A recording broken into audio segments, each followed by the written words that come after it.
Rain. The life pod is hurtling above the sky, gonna break atmosphere any time. When you sort of get in there and the Sabrina and Sunbeam have moments, like Sunbeam's like, Rain, it's you. And Sabrina's just kind of like shuts her down, and you can actually see her kind of move her hand to a weapon, but it's not enough to be a gun, it's probably a knife. She just says, you don't understand what you're doing, Rain.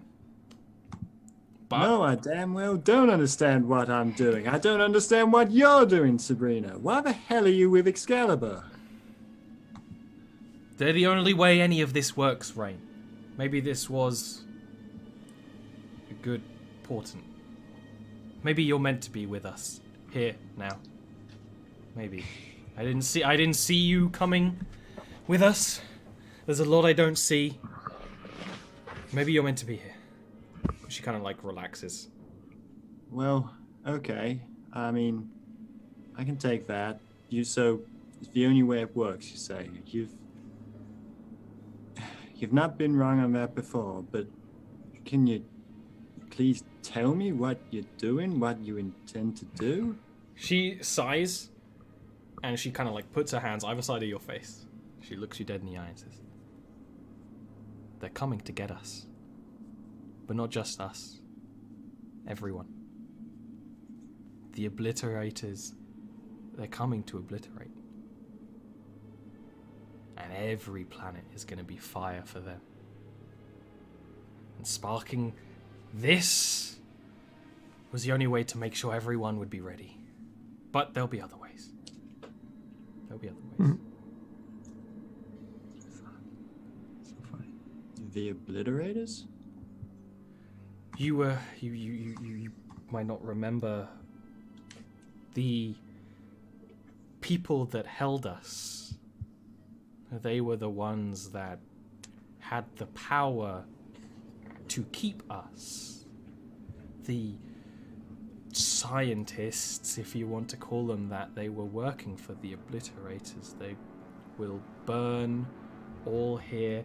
They use alien technology, and they know that we're alien, at least in some degree. And from all I've been able to see, they have succeeded in only becoming stronger, and they are going to... Well, I don't see exactly what I see, but I see fire.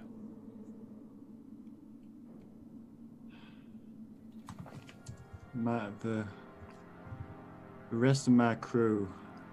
how much have you seen? The rest of my crew, they went to stop the attack, stop the killing. It doesn't matter now. You're with us now. It doesn't matter now. None of this matters now. You're with us now. Forget about them. We just need to stop the bigger threat. Okay? We can talk about this when we're somewhere safe. And she kind of like opens up the terminal and is like pressing in where to go. You don't know star maps. It's very far away. Okay, Rain just sort of nods slowly, and there's like, I'm here now, you're here now, Sunbeam's here. Can we find Orange? All four of us together, we can do something.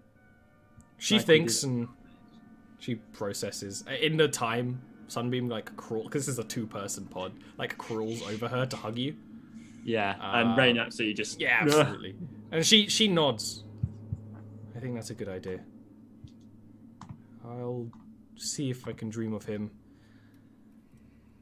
And then maybe we'll... She kind of like then looks you in the eye again. Says, suppose I'm glad to have you here. You are always a hard one to predict. I'm glad to see you again, Sabrina and Sunbeam. And I trust you, Sabrina.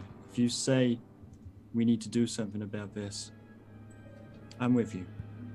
She will take one of your hands. Sunbeam will take the other. They squeeze. And as the life pod gets far enough away from the gravity well, just a punch. Who knows where? They weren't all in their seats. Every single bone broken. Planet side. Davis? you have definitely got a concussion. From being knocked out there, from having from hitting the water there, you blacked out for a time, but your armor manages to keep you mostly afloat. You are actually kind of like almost half instinctively managed to pull yourself into some of the debris because the space station you dropped on the place, there's chunks of it all through this water, not to mention chunks of the overlook itself where like parts have just been completely destroyed and fallen through. Actually looks pretty beautiful from below because there's massive like holes in it where the sunlight's streaming through. You don't see Prov. You see burning, like completely burnt remains of like his jumpsuit. It's very obviously his jumpsuit. Okay, so I immediately would have started looking for him as you were describing, but then once I saw like, no, he's done, I just give a couple moments to say like, in my head, a couple words like at least he died for something. Wow. And then he came from nothing. He was nobody. So I will try to swim to the water's edge and climb out. Yeah, exactly. You climb out onto a designer beach attached to this city, and where there's sort of there's still alarms going off, but at this point they're like silent alarms. You just see like flashing lights, like remain in your homes, like cycling over on like all the screens. You can see, like, because you weren't unconscious for very long, you could see the President's cruiser like just drifting away because it's very slow and it is taking. Has it taken off yet or no? It is taken off, but it didn't have a full warm up, so it's slowly drifting away. Gotcha. Actually, give me a notice intelligence or wisdom. Okay, that would be notice wisdom right here. Click, clack. Not bad. You actually see the King Arthur. It is floating on the top of the water. Pretty much where you figure, like, if the explosion knocked it back a bunch, it probably got knocked back into the water and is now just still floating there. You can see it. It's actually a swimmable distance from you if you were to try and do that. Well as there are, this is a fucking fact. There are essentially like jet skis and things here that you know what, the place is in chaos already. I mean, yeah, I would totally grab something like that just because to make things easier, right? So I'll grab a jet ski or whatever and head my way over towards the King Arthur and try to make my way aboard the bridge or whatever. I'll try to get to where I can get some sort of communication device. You actually do get onto the bridge.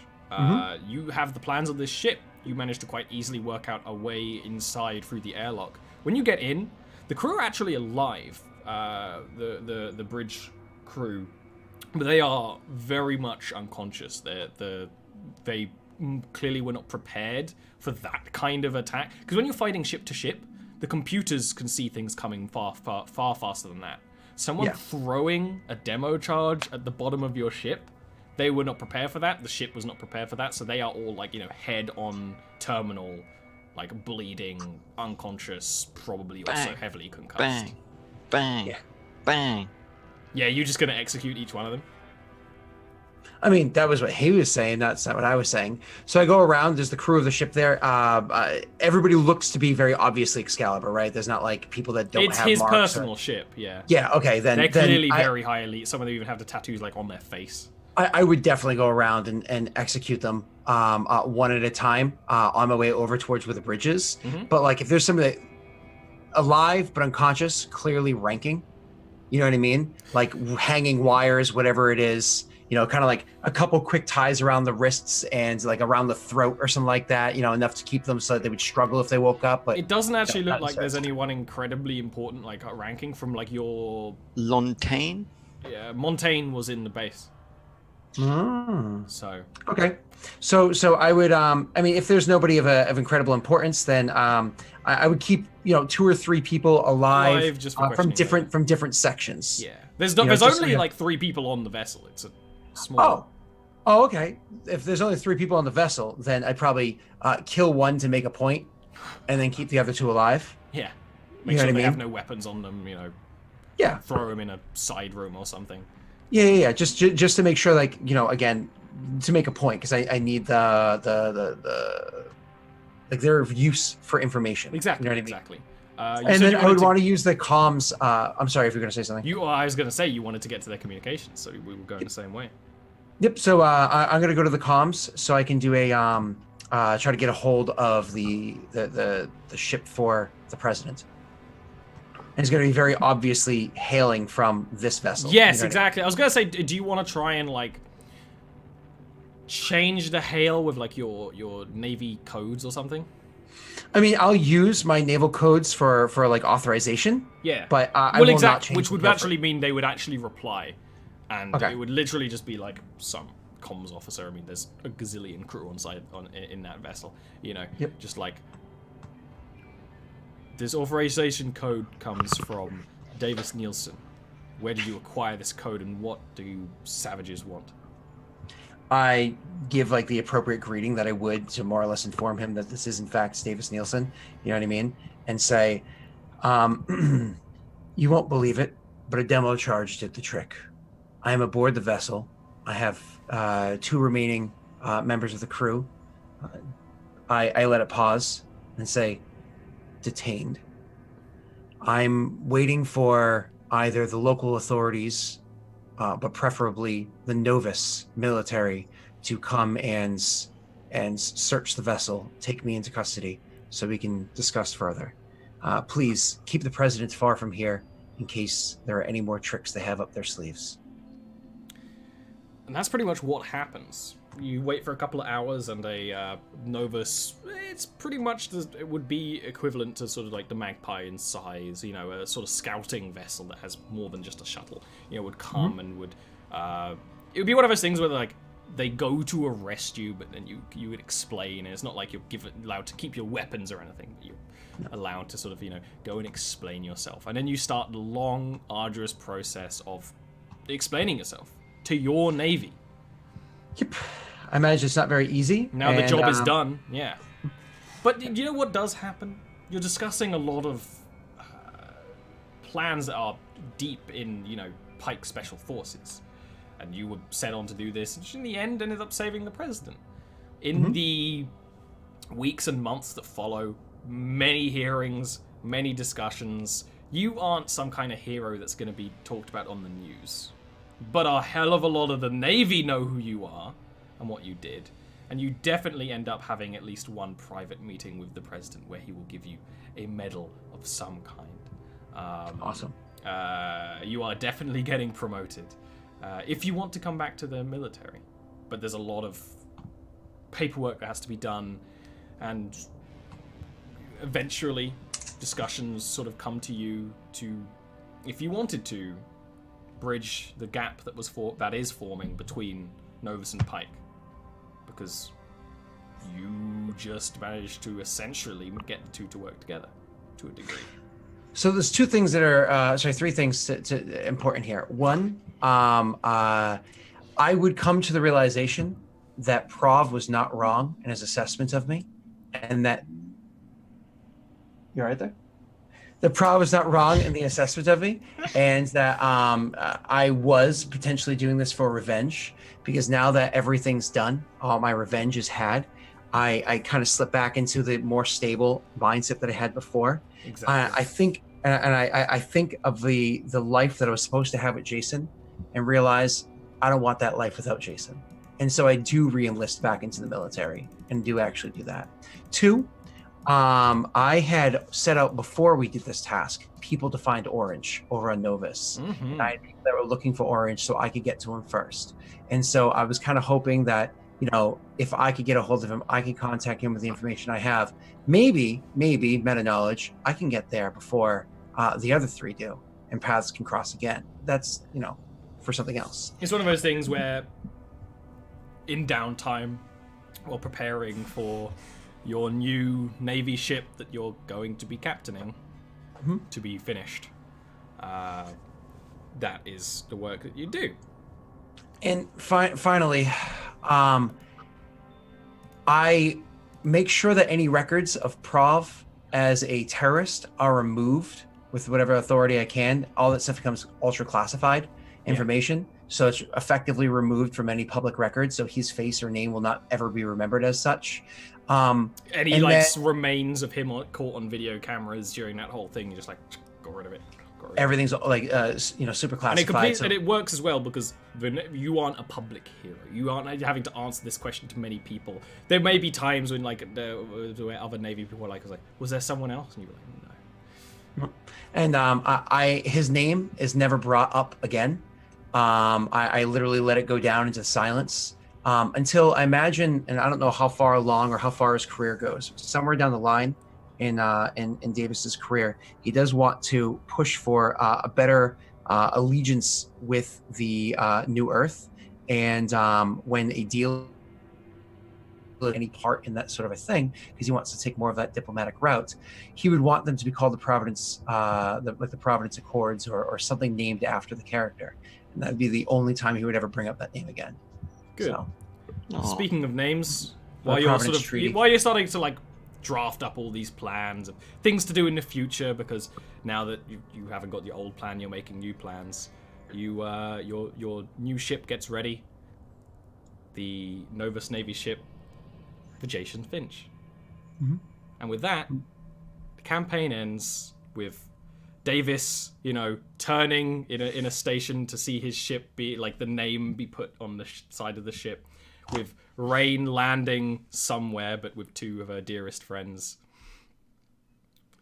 Tomaz somewhere far into space, preparing to continue doing what the Magpie does, and there's a high chance that you know what? If this is like an end of a TV show thing, it would show Tomaz, and then it would pan to the side, and there'd be Anna, and they'd take beer. Yeah, exactly. This is exactly how it would happen, and it.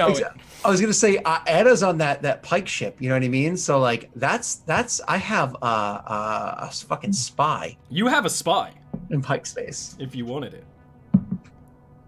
A spy. And that's where the first season of Stars Right Number ends. And then it cuts to a sun.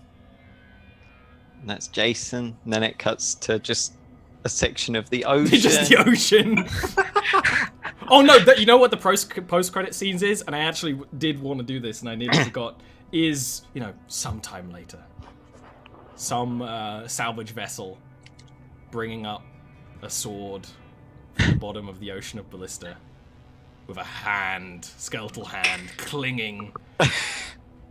I imagine I would not have gone hunting for And that. then it says, Ardent will return. Yeah. But I honestly don't think I would even go for that. I honestly think I would just be like, sometimes some things are left better in the deep. You know what I mean? Like You that kind did of a not do mindset. that. Particularly a symbol like No. that. That's what I'm saying. Like my character would, even though he knows what's down there, he knows what fell. He would. Yeah, not exactly. go- You would not do that. It's not you who. It's not his character's idea for somebody to go looking. Whatever his name was. Yeah. So that was the season 1. I actually really enjoyed this. I always enjoy making like badass settings and seeing like just what happens and how it comes together. I love how this last episode went. Just sometimes finales don't feel. This felt like a finale. Yeah. More beautiful. You mean it felt final? It felt final. And Yeah. Ardent will return Bro. sometime in the future. We do on season, off season. It might be on Sundays. It might be on a different day. But there will definitely be more Ardent, but probably with a different group of people. We'll see, or different group of characters. But we will see what happens. And yeah, that was that. Please, if you're watching, do say what you thought about it in the spoilers chat in the Discord. The link is down below. Because I would like to hear, just opinions and points of view and things. Because Yeah, definitely. Gonna go back. It's really useful to us to compare like between the shows, which ones are more popular and why people think they're more popular and stuff like there's that. one thing to look at the analytics, but it's another thing but more important to me is what the people want, and that's definitely something Ardent has been so far, which is like less popular but loved more, which is, I'm fine with that. There you go. All right. So now speaking Well, of less I won't popular, lie. I'm going to be upset because I liked this this whole thing. Me too. I really enjoyed it. This might be my favorite of Ollie's streamed Yeah. events. Yeah. This was painful because it just so happened by sheer coincidence that we lost Tomas and Jason at the same time. So it was but it worked. It worked fine. Beginning.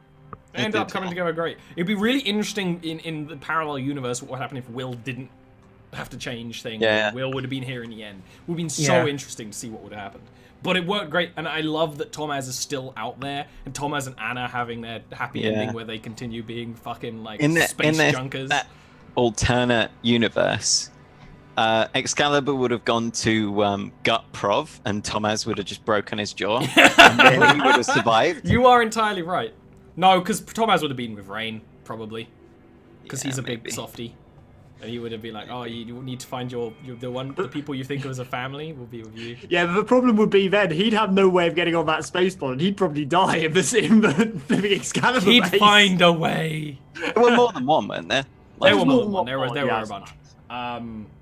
But yeah, that's that. Why don't we go around the circle and say who we are and how we are, and we start the circle of shame with Neil, who's had a total of 2 character deaths during a 10-episode campaign. 100% of my character deaths. But I think a character death during a finale is allowed. I think you're allowed one character death during a finale to complete the quota. You know, it's very important. Yeah, well, I mean, we were kind of expecting like very heavy losses. Exactly, we were talking about it off stream. I think last week. I'm surprised 2 of us. When Neil, where Scott was just like basically like, I am ready for everyone to die in the finale. Yeah, you know, that could have been a total party wipe so easily. We might not even have achieved our goals. It was just some of those rolls were so clutch. You, Ian, you got the clutchest rolls, which is so good because that's the only way your luck works. Yeah, exactly. Wow. Jesus Christ. So I am Neil. You can find me on Twitter and the Discord at Naghite. Thanks for the @Skoink. Feel free to @ me, ask me questions about everything and anything, particularly stuff related to JavaScript and Ardent. Definitely ask more about Ardent. I like especially Ardent. now that the campaign's gone. If you want to ask me setting questions, I'm happy to answer, because there definitely will be things that happen. Like, who cares if people know about this? Because like, when I make a setting like this, I make a setting like this. Asking all the questions just makes him make more of the saying. Anyway. Yeah, literally, like it just fleshes things out more. And there is an idea floating around for an Ardent comic that may or may not ever happen, but we'll see. And thank you once again for your support for these 2 guys here. That's Scott and Ollie. That's not Scott. Not you, No, Ian. you were pointing the wrong way. You were pointing towards chat, which I mean, I guess is appropriate. Yeah. Yeah, that works. Please do let us know what you like in terms of Ardent. I.e. me. No, we all know it's Ian. I feel like if I got rid of either one of you, there'd be a riot. So I'm kind of stuck with you. Yeah, maybe. I don't know. We'll see. I don't want to spoiler anything, but watch this space. Watch this space. Of course, Wednesdays is a stream space. It's not even a spoiler that we will return to JavaScript here, but that's a spoiler. The question is, big spoilers. Who's the camera going to be following? Speaking of following, I follow him home every night just to make sure that he's safe. That's creepy. Turned it around. Yeah, you did. Ian. This is information that I did not need. Now you're gonna go to sleep feeling safe. Yeah, now you can feel safe on your walk home. Absolutely. That's it. I am Ian, aka Arvine. At me on Discord for anything Ardent, JavaScript, or anime. There are many like anime discussions where Ian chimes in. Basically, and it's very useful. At me with anime, and you will get an essay in response. Yeah, it is incredibly useful. Some people think that like it's a joke. It's not a joke. Like genuinely, it's not even a meme. It's not a meme. It's the truth.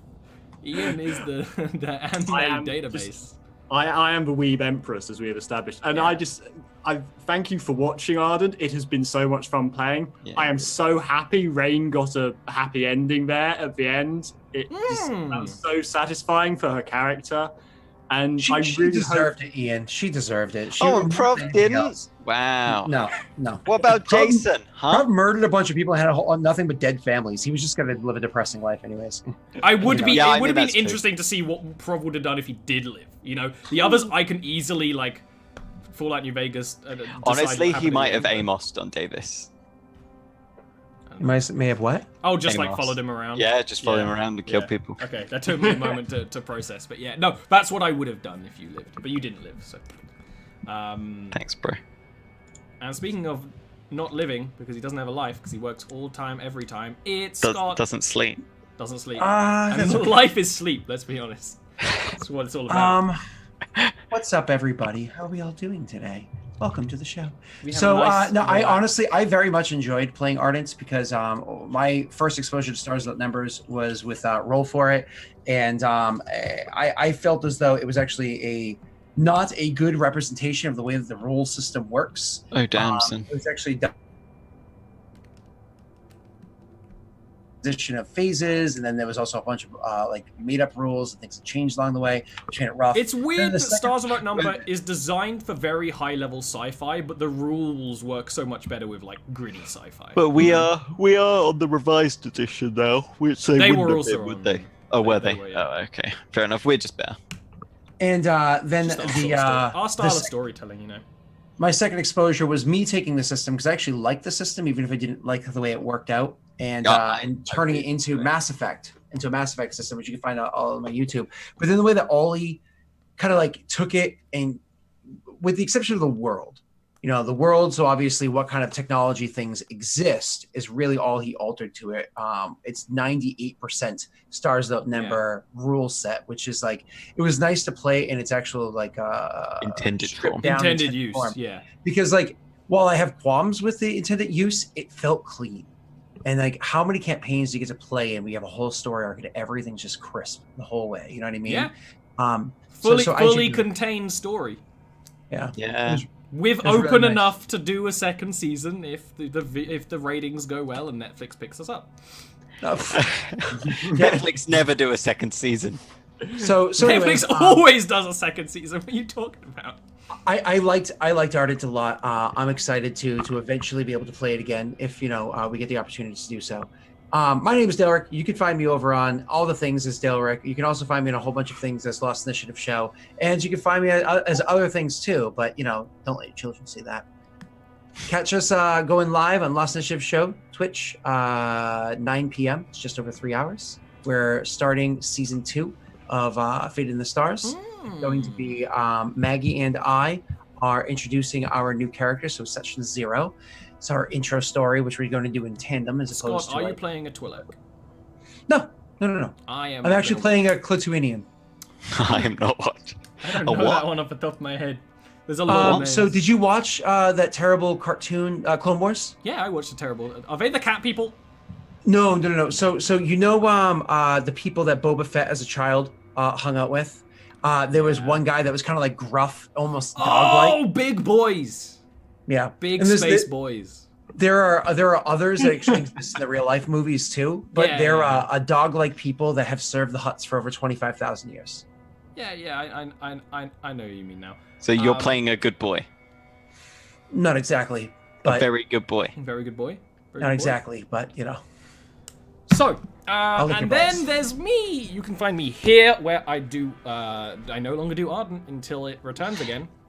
But I have my other show on Sundays at midnight BST, which is a JavaScript game following a bunch of monster hunters hunting monsters, and definitely that's all. Nothing more goes on there. They definitely don't get into shenanigans at all. There will be a JavaScript thing here unless plans change in probably a couple of weeks, but I will be on the Twitters and the Discord saying when that plan is probably figured out. And important thing of note, this show is supported by Patreon, but not just is it supported by Patreon, it's supported by Patreon on a seasonally basis. So if you want to make an NPC for the next campaign, you want to get in now while the iron is hot. It could maybe be important if you support on Patreon. Also, the Patreon supports me doing my art career, where I paint a whole bunch of art JavaScript things, and I do art streams here, and I'm also currently playing Resident Evil 7, which is a good frickin' time. Neil is very scared of it, and that makes me happy. I pleasantly had no nightmares.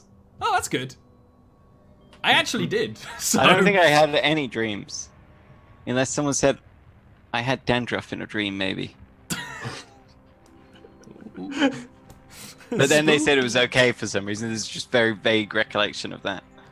If you also like to see me role-playing as a whole bunch of people, I am also on Lost Initiative on Thursdays at the moment, next Thursday, and that's actually exciting. That's this week. We started season 2 last week because that was a makeup from the week What prior. are you doing on Lost Initiative? I am a dread. I am a scary boy. I basically am a rogue who can make your fears become pain.